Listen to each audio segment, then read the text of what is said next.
S Maruthesh, ಸೆಷನ್ನಲ್ಲಿ ಏನೇನಾಯಿತು ಇವತ್ತು? Of course B J ಪಿಯವ್ರಿಗೆ ಇದಕ್ಕಿಂತ ದೊಡ್ಡ ಇಶ್ಯೂ ಇಲ್ಲ ಸದ್ಯಕ್ಕೆ.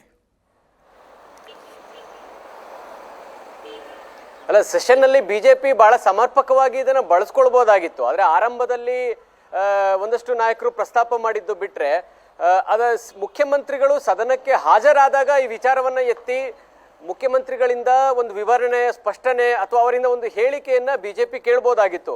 ಆದ್ರೆ ಆ ಪ್ರಯತ್ನ ಮಾಡೋದ್ರಲ್ಲಿ ನಿಶ್ಚಿತವಾಗಿಯೂ ಬಿಜೆಪಿ ವಿಫಲ ಆಯ್ತು ಅಂತ ಹೇಳಿದ್ರೆ ಎರಡು ಮಾತಿಲ್ಲ. ಯಾಕಂದ್ರೆ ಶೂನ್ಯ ವೇಳೆ ಮುಗಿತಾ ಇದ್ದ ಹಾಗೆ ಎಚ್ ಕೆ ಪಾಟೀಲ್ ಅವರು ರಾಜೀನಾಮೆ ಅಧಿಸೂಚನೆಯನ್ನ ಮಂಡಿಸಿದ್ರು.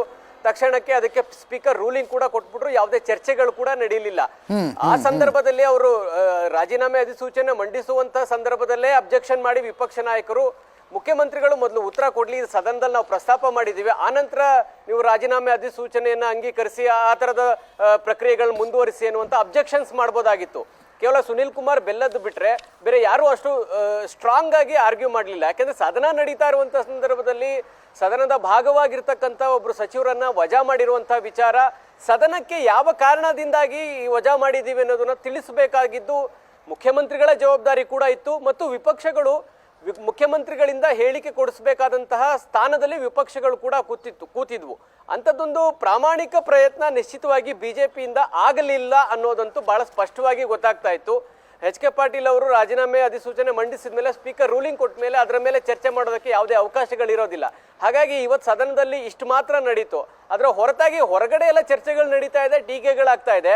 ಸದನದ ಒಳಗೆ ಮುಖ್ಯಮಂತ್ರಿಗಳು ಹೊರಗೂ ಮಾತಾಡಿಲ್ಲ, ಸದನದ ಒಳಗೂ ಕೂಡ ಮಾತನಾಡಲಿಲ್ಲ. ನಿನ್ನೆ ಇಡೀ ದಿನ ಸದನಕ್ಕೂ ಕೂಡ ಮುಖ್ಯಮಂತ್ರಿಗಳು ಬರಲಿಲ್ಲ. ಇವತ್ತು ಬಂದಿದ್ದಂಥ ಅವಕಾಶವನ್ನು ಬಳಸ್ಕೊಳ್ಳೋದ್ರಲ್ಲಿ ಬಿಜೆಪಿ ವಿಫಲ ಅಂತೂ ಆಗಿತ್ತು. ಅಜಿತ್, ಎಸ್, ಅದರ ಜೊತೆಗೆ ಸದನದಲ್ಲಿ ಏನಾಯಿತು ಅನ್ನೋದನ್ನು ಒಂದು ವರದಿ ಇದೆ, ಅದನ್ನು ತೋರಿಸ್ತೀವಿ. ಡಿ ಕೆ ಶಿವಕುಮಾರ್ ಏನೋ ಕೆಮ್ಮದ್ರಂತೆ. ಬಿ ಜೆ ಪಿಯವರು ಮುಖ್ಯಮಂತ್ರಿಗಳಿಂದ ಉತ್ತರ ತೆಗೆದುಕೊಳ್ಳುವುದಕ್ಕಿಂತ ಹೆಚ್ಚಿನ ಆಸಕ್ತಿಯನ್ನು ಡಿ ಕೆ ಶಿವಕುಮಾರನ್ನು ಕಿಚಾಯಿಸುವುದರಲ್ಲೇ ತೋರಿಸ್ತಾ ಇದ್ರು ಅಂತ ಅನ್ಸುತ್ತೆ.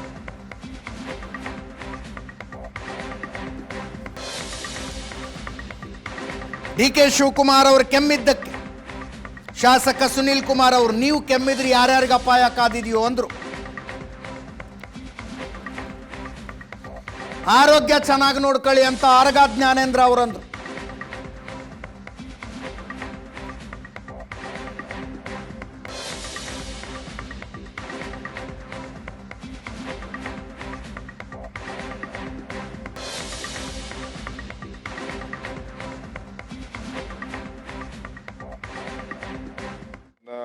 ಹಳೆಯದು ಕೆಲಸ ಇದು, ಓಲ್ಡ್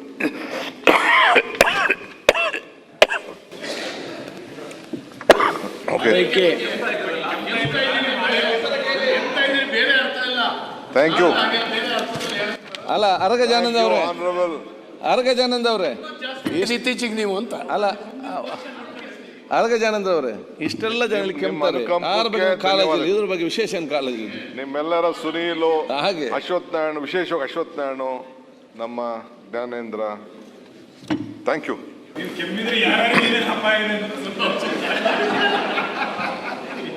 ಇದನ್ನ ಹಳೆಯದು ಕೆಲಸ ಇದು, ಓಲ್ಡ್